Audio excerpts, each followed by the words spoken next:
Hello and welcome to the Carteret Cast, the podcast for everything Carteret County. I'm super excited to be here with Dr.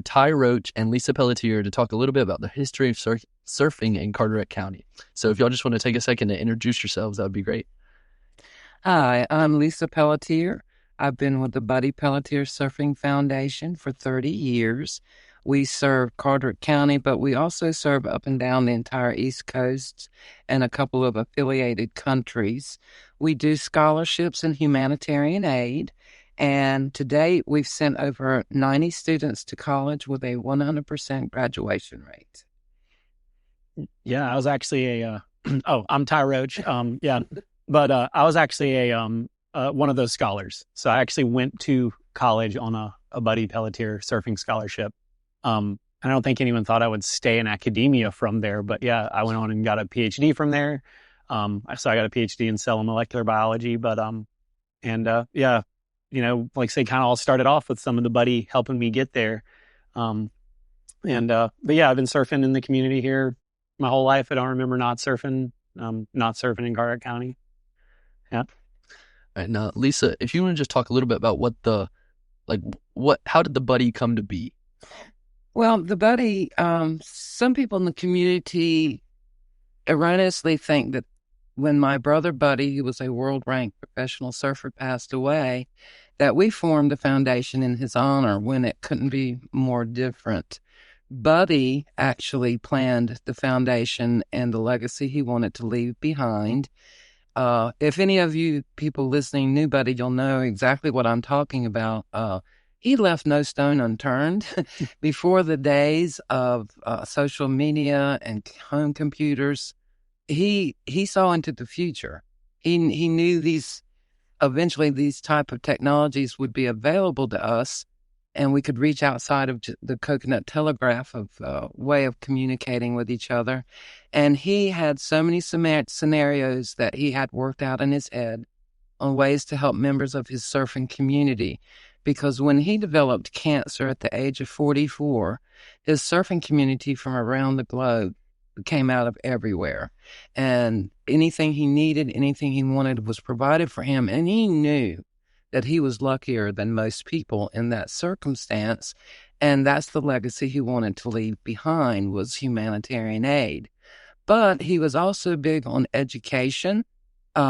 He was more of I'd say had more of a worldview because of his travels with the pro circuits and plus his travels just to hit different surf breaks around the globe. But he regretted he quit school 2 weeks before graduation. And it was over an ethical dilemma. They didn't like the length of his hair. He didn't think that had anything to do with his ability to learn. He was a bit of a stubborn fella. And so he left. So he never graduated. But he was always still educating himself. But something that he brought up to me when we were talking about the foundation was that he'd see a lot of younger people that were a big fish in their small pond in the surfing world in their geographical area, and they would drop out of school to turn pro. And Buddy was at a different level, so he'd go to a contest in Australia or France or wherever, and he'd come back and he'd stop in a local convenience store and see this kid working behind the counter. And there's nothing wrong with hard, honest work, but it made him sad because this kid is now off the educational track. And it's hard, if not impossible, to get back on that track. And so he thought that scholarships would be another important prong of his legacy. And as I said in the introduction, a lot of people still have the old stereotypes of surfers, beach bums, ne'er-do-wells. I'm going to tell you, these people that I wish we could give a scholarship to every person who's ever applied because they were all worthy. That was the most stressful time for any of our board members when it came down time to narrow it down to 3. We did 3 per year. And that was so stressful because every one of those student scholars, surfing scholars, deserved an education. But we are pleased to say that like students like Dr. Roach, when they would get on that education track, because I have found surfers and athletes, but the athletic surfers to be very driven just by nature. There's something about that sport that calls people to that. And once they get on the education track and stay on it, they do really well, and they tend to bring it back to their community. Yeah. It's funny that like Buddy got kicked out of school or whatever for his hair. Like if he could only see how far the long hairs have gone, and kind of, I think that you highlighted like how much the stereotype of like the like kind of counterculture of surfing has gone away. I mean, there's still like, it's a subculture or whatever, right? And it's got its own little elements, but, I think, we've come a long way. I kind of mentioned this in the talk that I gave here the other day that, it used to be like, Buddy and my dad were like running from the cops a little bit. And nowadays it's like, there's the surfers who are cops, and there's surfers who are lawyers, and there's surfers who are judges. Like, Paul Quinn is, he's been a judge for a long time. Yeah. Annie Wigmore, so, some of us are doctors. Some of us, I'm not a real doctor, by the way. I got a PhD. I wouldn't let him operate on you. Yeah. But, I think that, but there are, Scott Rice and, these guys went on to do some really cool stuff, and, smart guys, big thinkers. And I think we've kind of come a long way. And some of the stuff you'll see around town, like surfers have been kind of elements of some cool social change and stuff in the area. That's like I remember during COVID, surfers around the area were like some of the first ones to like, they wanted the beach back open, and they were like out there with signs on the side of the highway trying to, and they got the beach back open. And like, so it's change. That was actually why Buddy left school. Mm-hmm. It was, he did not like the stereotypes that were being shoved down people's throats. Mm-hmm. And our father, I was at the dinner table for this conversation. I was much younger, but my father was very disappointed. He said, I didn't raise you to be a follower. I raised you to be a leader. And my brother countered with, I am the first person to ever leave West Carteret because of a dress code violation. And then my dad went, well, there's logic in that argument. So I've just found that people who, not everyone is like Ty said, they don't fit in a tight little box, but the stereotype that people have, some people still have, we call the 5%ers. Any subculture is going to have the 5%ers. And I think we've done a good job over the last 3 decades of getting them to be more aware of the impact they have not only on their interactions with individuals, but how it impacts their community.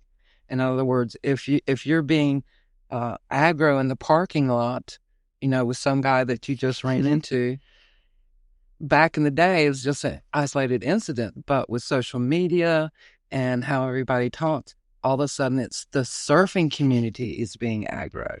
So we've worked very hard to get the 5%ers to think about themselves as part of the community, and also to get other people to realize there's individuals as well as a community, and there are individuals within the community. Mm-hmm. And we work very hard to be productive citizens. Yeah, I would fully second all of that. I'm paying Ty, by the way. Yeah. I'm kidding. Yeah, no, it's funny because you kind of talk about the stereotypes of surfers, and one of the big stereotypes that I think of that like actually isn't true is this like kind of idea that surfers are this like super laid back, very mellow bunch. And as I think Lisa pointed out, like there's, some incidences where people get a little aggro and territorial and things like that quite often. But there's also like, I feel like there's a very driven side to a lot of surfers, like especially the ones that compete. They're like any other athletes, and they're like motivated, and they're doing things to better themselves oftentimes in like multiple areas of life. And I think Carteret County has kind of unique intertwining of like, I'll call it athletic greatness and surfing. Aside from surfing, or a separate type of like real athletic greatness. Mindy Fitzpatrick, I think, is kind of the first one that comes to mind. She won at least a national title surfing, maybe multiple. I think one of the greatest ever women's basketball players to ever come out of this area, and maybe like to be in college basketball. I think she's a Hall of Famer at the college level. She's also a Hall of Famer for the state of North Carolina in 2 sports, 2 disciplines. I don't know, and this is not a quote, I haven't looked it up, but to my knowledge, she's the only double sporter in the Hall of Fame, in the North Carolina Sports Hall of Fame. That's cool. Yeah, and actually the Roy Heverly Award is actually an award given in high school still to this day, and Roy's a the Heverly family is It's big in surfing. yeah, I mean, kind of is entrenched in Carteret County surfing as you can get. And also really good at wrestling. Almost the whole family had a knack for it. Yeah. Roy being a standout. I'd like to make an argument for myself to be like greatest of all time at West Carteret Wrestling, but I know that Roy is actually like, there's not really any arguments that he's probably the GOAT. He's 110-2 career record, only lost to one guy his whole time in high school, went on to be a 3-time college All-American. So I think those are just two examples that stand out, but there's kind of like time after time, people associated with the surf community that are like really standing out in other ways athletically. Cooper Webb's another one. Yeah. If you know Bobby Webb, who he just got his 3rd national championship. I think Cooper, so for those people who don't know, Bobby Webb is a local, now board shaper, but he owned Action Surf Shop that was in the kind of heart of, Pillar. Yeah, Morehead City surfing for sure. And he still shapes boards now. And, but his son just won his 3rd 450 world title, or, he won another, motocross title, and has got his name, I think, got to be in there for greatest of all time. Close, he's probably making people's top 5 lists and stuff at this point. He's really good. So it's been cool to see, because I know, like I said, some of that other like motivated nature and real true, call it greatness, come out of the surf community from Carteret County. I got tickled when the Smithsonian worked with Core Sound Waterfowl Museum to do a tribute to local sports people in their communities, and they were going to do an inaugural Hall of Fame, and it was wonderful. It was athletes from all decades. It wasn't just local, the latest, greatest. And David Sledge, I overheard David Sledge explain to Rodney Kemp what made surfing a sport instead of just a hobby, because Rodney was from the old school that it's just a hobby, it's just a pleasure thing you do for fun. And David knew Rodney from school and all these things, so he had a bit of respect for what David's opinion was on this. And David told him flat out, he said, take your best football player, your best baseball player, any sport, any discipline, but an athlete, what you consider a athlete. He said, and put them on a board in water and see what happens. He said, they're going to be flailing around like they're on fire.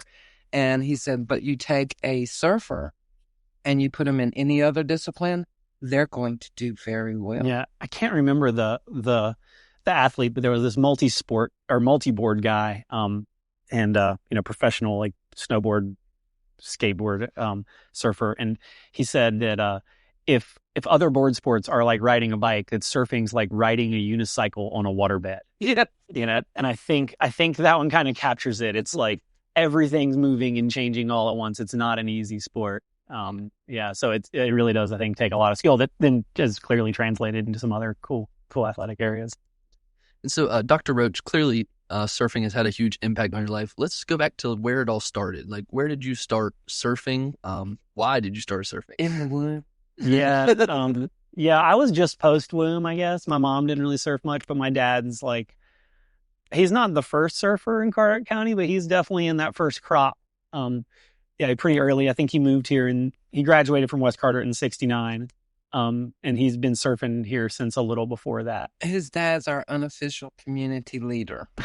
We call him Papa Roach. Anything Papa Roach does is chef's kiss. I'm sorry. Yeah, no, he's a good dude. But he started me surfing before I can even remember. And got me into the community, full dive since I was a little kid. I grew up taking a Carolina skiff out to Shackford Banks on the regular, and I remember times like Dad holding onto the life jacket with Mitch Parsons driving the boat, and just all hoping we made it out alive through the Beaufort Inlet kind of thing. I really don't remember not surfing. Grew up here doing it with my dad, and like I said, that generation's been doing it for a long time. So. Now, Lisa, you were talking to me about a story of your surfing experience the other day. So if you want to just talk about that a little bit. I don't know if it counts as a surfing experience. This is my one effort, being an annoying little sister. If you have siblings, you'll get what I'm getting ready to say. I grew up with an older brother that was super cool. Everybody liked him. He was very personable, and he could surf like he was part dolphin. And so I wanted to be cool like my brother. So I bugged him and bugged him and bugged him to teach me how to surf. Well, like a true big brother, he picked dawn patrol, and I am not a morning person. Then he picked the beginning of March with no wetsuits, so it's cold in and out of the water. Then it was no discernible surf. It was just a washing machine.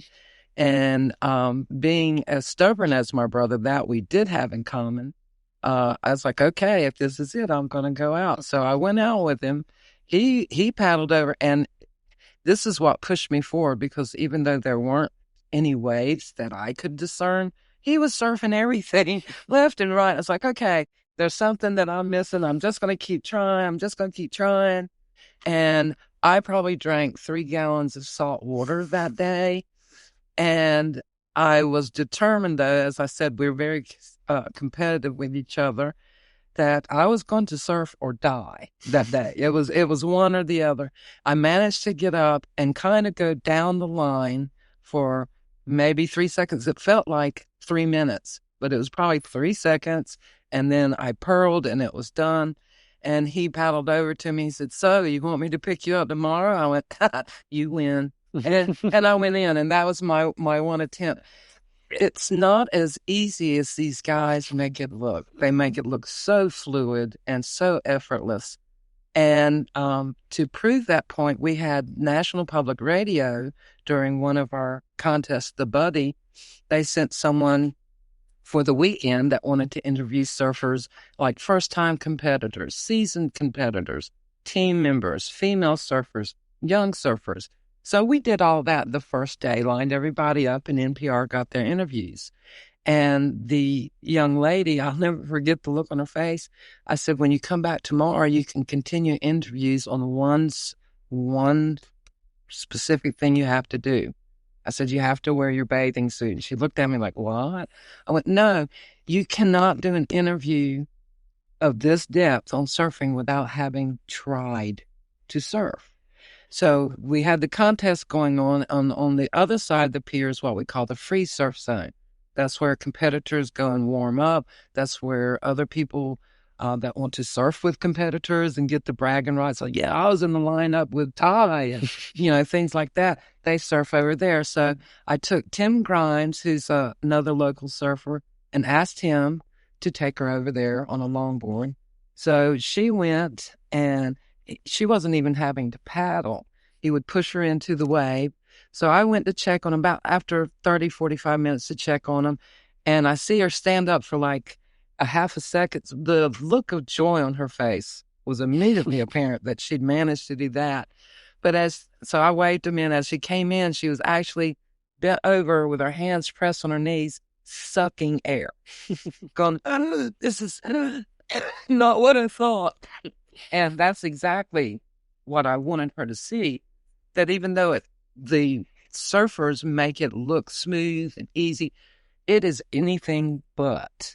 So that was kind of fun. That wasn't cruel on my part. That was not my intention. But yeah, she was pretty much done for the day after that. She went up to her car. She said, I think I've got enough. and then left. So. And I know you mentioned the pier several times, which I'm sure many people know, but what are like the big surf spots in Carteret County? Like, where are you going to find the most surfers? Yeah. No, I mean, the piers have always been kind of a center of surfing in Carteret County. We don't have solid structure here like other beaches, so you go to New Jersey or somewhere that's got jetties every 2 blocks, and we don't have that. And so, historically there are, I think, 8 piers and we're down to like 2.5 now. And so that's actually been a little bit of a hit in some sense to the community, that like those have always been kind of like social gathering places for surfers. Families. Yeah. And, we hold events there. You got some shade, you got some surf usually, because the solid structure does tend to bring sand that brings surf, and it's nice to have facilities and food and bathroom when you're running an event. So it's, so that's been kind of sad to see. And sometimes I wonder if we're only like a hurricane away from being peerless. Yeah. Because they're not easy to rebuild. Well, as someone in the community but not a surfer, I would like to point out that in the 60s we had 8 piers along the island. Over the decades, the only 2 piers that will continue or have continued to rebuild after hurricanes are the 2 that were friendly with the surfing community, because the surfing community makes a big economic impact. And also, speaking as a non-surfer, there are other places to surf along the coast of North Carolina. And it's not, the way I look at it, and Ty may correct me, it's not so much as they're hoarding their secret spots as you have to earn your place in the lineup. So you have to learn water, you have to learn winds, you have to learn erosion, you have to learn the science behind it. Once you can do that, you can find those spots on your own. You don't need anyone telling you or giving you an inside tip.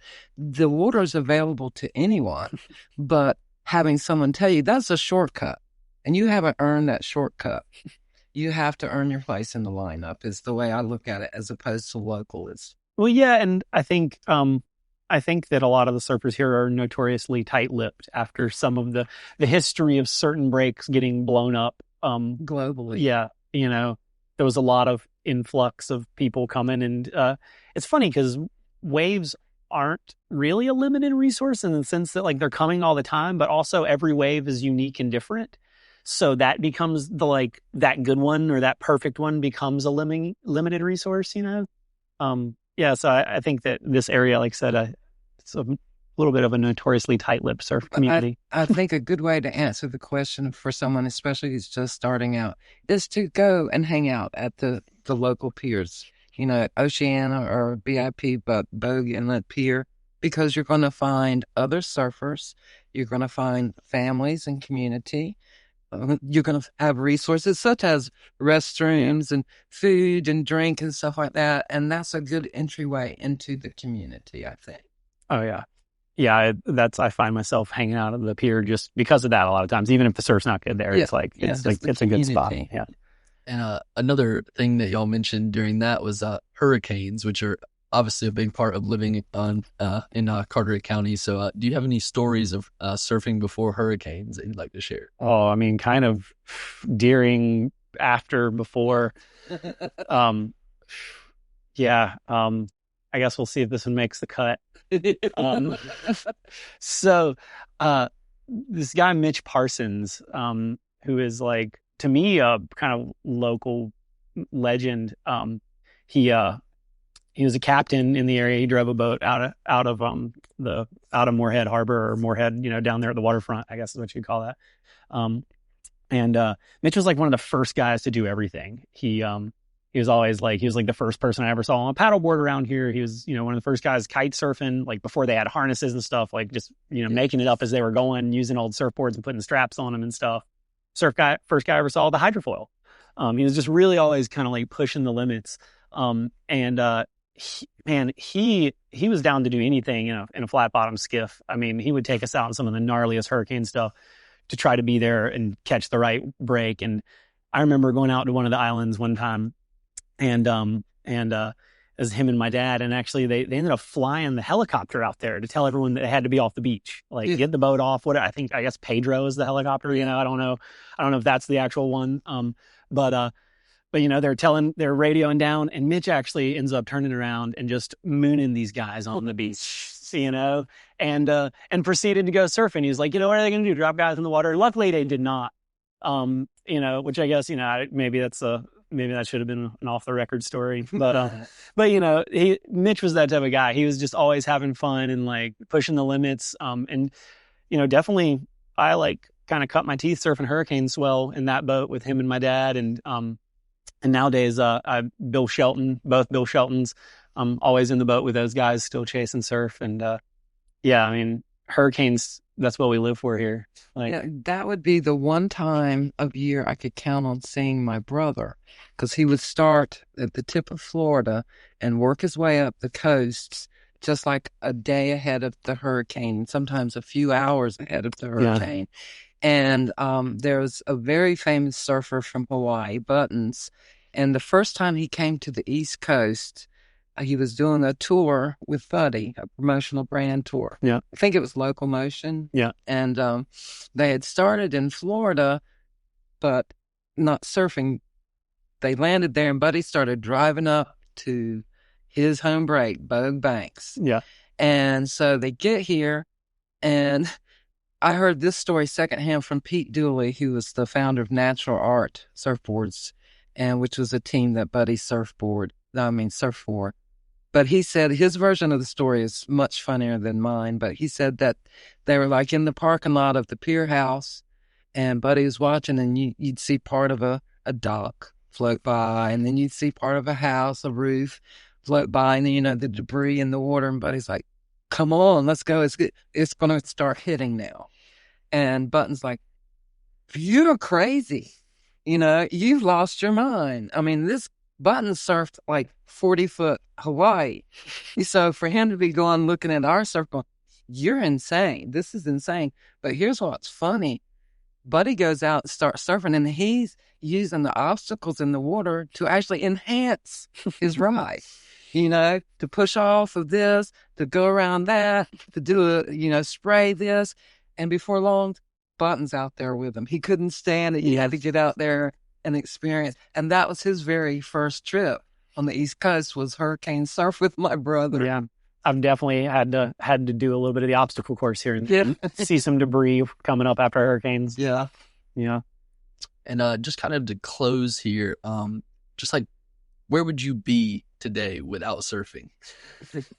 That's when you've never not known it. Yeah, I might have been a whole lot better at wrestling. I don't know. I probably would have put a whole lot more time into that. Man, who knows? But I mean, yeah, maybe not alive, or I don't, who knows? Yeah, I mean, no, I'd be doing something. But no telling. It's like I said, when you've never known anything different. If I was born inland, I would have somehow migrated here. It's in my DNA. I can't imagine. Yeah. Well, we're kind of out of time here, but I just want to thank you all for coming on today, and I hope that we'll just get another chance to do this. And so just thank you, and thank you all for listening. Yeah, cool. Bye-bye.